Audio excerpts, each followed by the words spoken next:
السلام عليكم ورحمة الله وبركاته.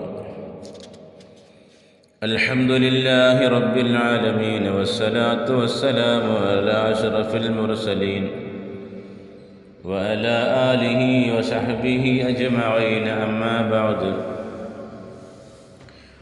أعوذ بالله من الشيطان الرجيم. بسم الله الرحمن الرحيم. ياسين والقرآن الحكيم إنك لمن المرسلين على صراط مستقيم تنزيل العزيز الرحيم لتنذر قوما ما أنذر آباؤهم فهم غافلون لقد حق القول على أكثرهم فهم لا يؤمنون إنا جعلنا في أعناقهم أغلالا فهي إلى الأذقان فهم مقمحون وجعلنا من بين أيديهم سدا ومن خلفهم سدا فغشيناهم فهم لا يبصرون. صدق الله العلي العظيم. ഏറ്റവും സ്നേഹം നിറഞ്ഞ സുഹൃത്തുക്കളെ, സഹോദരന്മാരെ, നബി കരീം സല്ലല്ലാഹു അലൈഹി വസല്ലമ തങ്ങളുടെ ശറഫാക്കപ്പെട്ട ഹിജറയുമായി ബന്ധപ്പെട്ട കാര്യങ്ങളാണ് നാം പറഞ്ഞു വരുന്നത്. നബി കരീം സല്ലല്ലാഹു അലൈഹി വസല്ലമ തങ്ങൾ 40 വർഷം മക്കയിൽ താമസിച്ചു. എല്ലാവരുടെയും സ്നേഹ ആദരവുകളെല്ലാം പിടിച്ചുപറ്റി. അവിടുന്ന് അൽ അമീനായിരുന്നു എല്ലാവർക്കും. ശത്രുക്കൾക്ക് പോലും അവിടുന്ന് അൽ അമീനായിരുന്നു. 40 വയസ്സ് കഴിഞ്ഞപ്പോൾ അവിടുന്ന് നബിയായി നിയോഗിച്ചു. 3 വർഷക്കാലം രഹസ്യമായും പിന്നീട് പരസ്യമായും പ്രബോധനം ആരംഭിച്ചു. മക്കയിലെ മുശ്രിക്കുകൾ പരമ്പരാഗതമായി അവർ അല്ലാഹുവിന് പുറമെ നിദ്ദുകളെ, അസ്നാമുകളെ, വിഗ്രഹങ്ങളെ ആരാധിച്ചു പോരുന്ന മനുഷ്യരായിരുന്നു. അതുകൊണ്ട് തന്നെ അവിടെ ഇരുണ്ട യുഗം, ഡാർക്ക് ഏജ് എന്ന പേരിലാണ് അറിയപ്പെട്ടിരുന്നത്. ആ ഇരുളിൽ നിന്ന് ഇസ്ലാമാകുന്ന പ്രകാശദീപത്തിലേക്കാണ് റസൂലുള്ളാഹിൽ കരീം ജനങ്ങളെ ക്ഷണിച്ചു കൊണ്ടുവരുന്നത്. എന്നാൽ ഈ ഒരു അവസ്ഥ അവിടുത്തെ ജനങ്ങൾക്ക് രസിച്ചില്ല.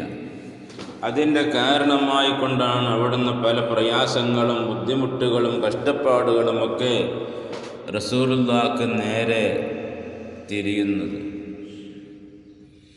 അങ്ങനെ വന്നപ്പോൾ നബി കരീമിന് അവിടെ ജീവിക്കുവാനുള്ള, മക്കയിൽ താമസിക്കുവാനുള്ള പ്രയാസം കണക്കിലെടുത്തുകൊണ്ട്,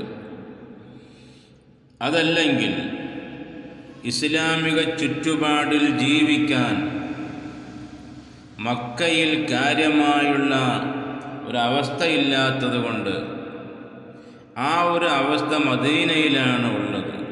അപ്പോൾ റസൂലുള്ളാഹിനെ മദീനയിലേക്ക് എത്തിക്കണം.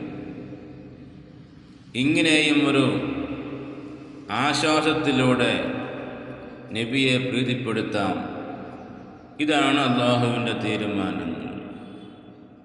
അങ്ങനെ റസൂൽ കരീം സല്ലല്ലാഹു അലൈഹി വസല്ലമ തങ്ങൾ മദീനയിലേക്ക് എത്താൻ പോകുകയാണ്.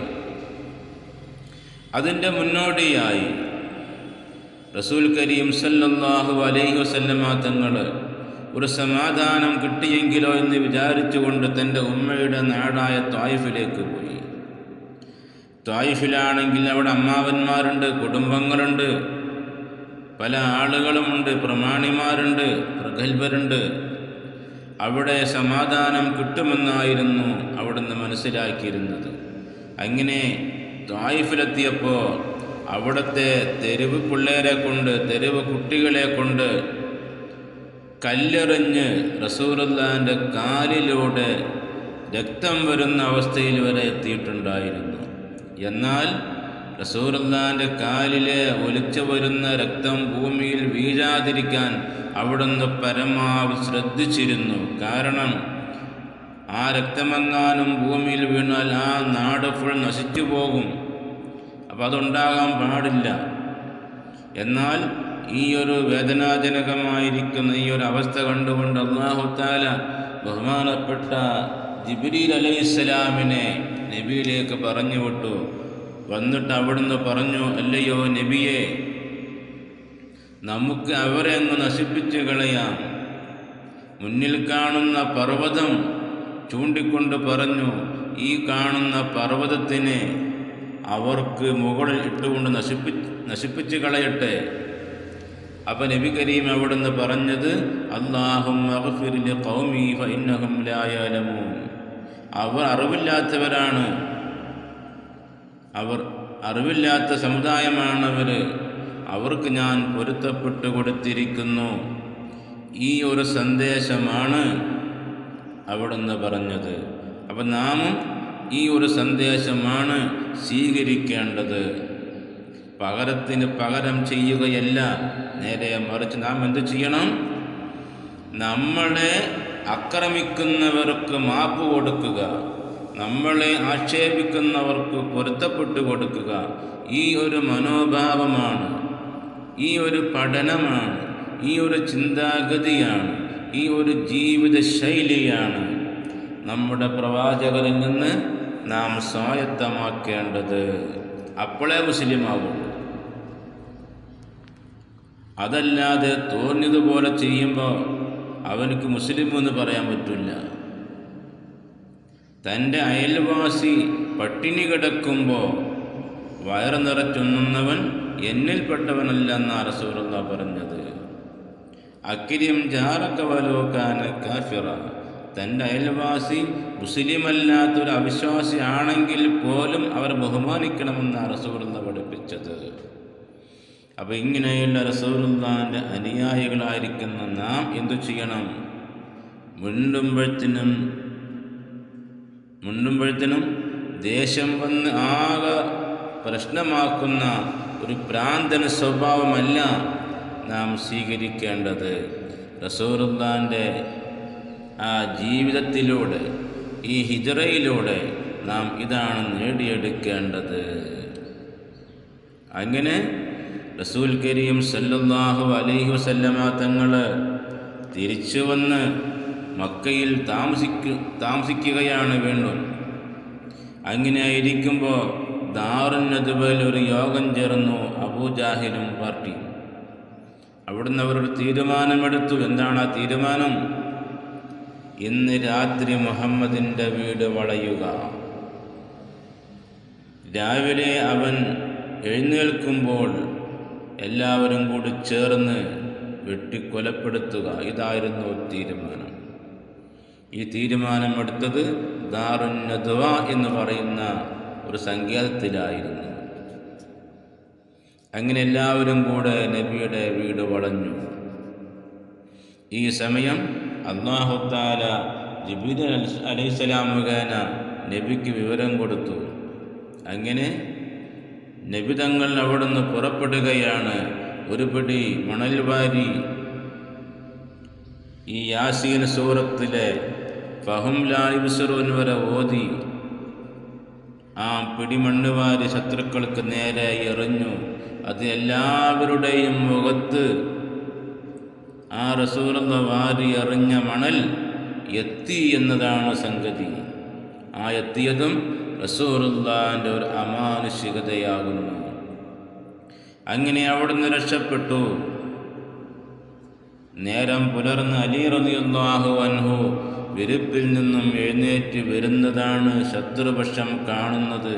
അപ്പോൾ അവർക്ക് മനസ്സിലായി നാം കബളിപ്പിക്കപ്പെട്ടിരിക്കുന്നു, നാം കബളിപ്പിക്കപ്പെട്ടിരിക്കുന്നുവെന്ന് അവർക്ക് മനസ്സിലായി. അങ്ങനെ അവർ നാലുപാടും ഓടി നടന്നു മുഹമ്മദിനെ കിട്ടുവാൻ വേണ്ടി സല്ലല്ലാഹു അലൈഹി വസല്ലം. അങ്ങനെ റസൂലുള്ളാഹിനെ കിട്ടുന്നവർക്ക് 100 ഒട്ടകം സമ്മാനം കൊടുക്കാൻ വരെ അവർ തീരുമാനിച്ചു. നാലുപാടും ഓടിപ്പോയി. അങ്ങനെ ഓടിപ്പോയി റസൂലുള്ളാഹിനെ അവർക്ക് കിട്ടിയില്ല. അങ്ങനെ റസൂൽ കരീം സല്ലല്ലാഹു അലൈഹി വസല്ലം നേരെ അബൂബക്കർ സിദ്ദീഖ് റളിയല്ലാഹു അൻഹുവിൻ്റെ വീട്ടിലേക്കാണ് എത്തിപ്പെട്ടത്. അവിടെ റസൂൽ കരീമിനെ കാത്തിരിക്കുകയായിരുന്നു എന്നാ ചരിത്രം പറയുന്നത്. അങ്ങനെ അബൂബക്കർ സിദ്ദീഖ് തങ്ങളും റസൂൽ കരീം സല്ലല്ലാഹു അലൈഹി വസല്ലം തങ്ങളും കൂടെ യാത്ര പോകുകയാണ്, ഹിജ്റ പോകുകയാണ്. പഠിക്കാൻ അല്ലാഹു തആല തൗഫീഖ് നൽകട്ടെ.